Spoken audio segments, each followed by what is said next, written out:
জুতা, রক্ত দেখেছেন? হচ্ছে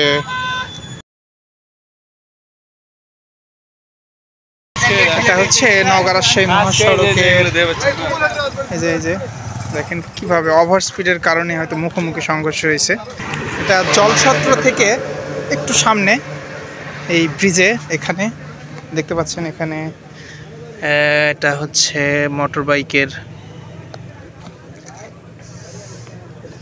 মানে কিছুই নাই, ওভার স্পিডের ফল। দেখেন টুকরো টুকরো কত জায়গাতে ছড়িয়ে ছিটিয়ে গেছে প্রত্যেকটা টুকরো।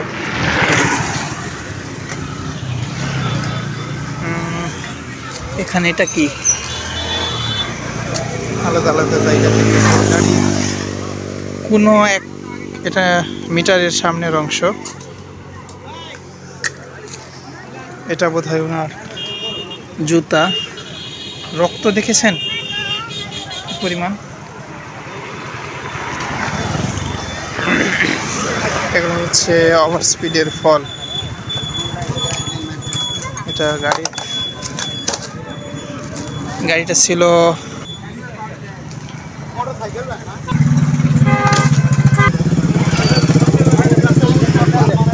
কেউ আছে মারা না গেলে তো ফ্যামিলি মেরে ফেলছে এই কায়দা, ফ্যামিলি মরে যাবে। আপনার ভাগ্নে গাড়ি থেকে একজনই ছিল? দুইজন ছিল। কি অবস্থা ওনাদের? দুজনের অবস্থা খারাপ, সামনে যে ড্রাইভ করতেছিল তার বেশি হয়েছে। কারণ এই বয়সের পোলাপানের গোয়ার যদি একটা মোটরসাইকেল থাকে তাকে স্পিড আর আমাকে পয়া দেওয়া লাগবে না, আমরা বুঝি তো, কারণ এই বয়সটাতে আমরা অতিক্রম করছি। আমি এই গাড়ি এলাকা দোষ দেবো না, এটা রং লাইন, রাইট লাইন আর রং লাইন পাশে রাস্তা, এটাই যারা বোঝে না তারা মোটরসাইকেল চালাচ্ছে।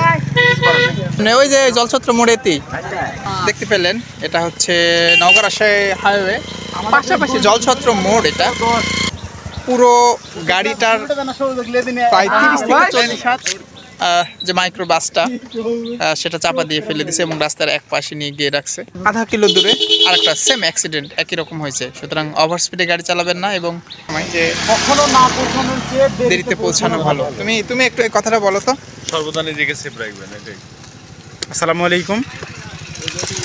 কখনো না পৌঁছানোর চেয়ে দেরিতে পৌঁছানো ভালো। আচ্ছা, আপনাদের অপেক্ষায় স্বজনরা বাড়িতে থাকে, সো আপনি সুস্থভাবে বাড়িতে পৌঁছালে তবেই তাদের মুখে হাসি ফিরবে।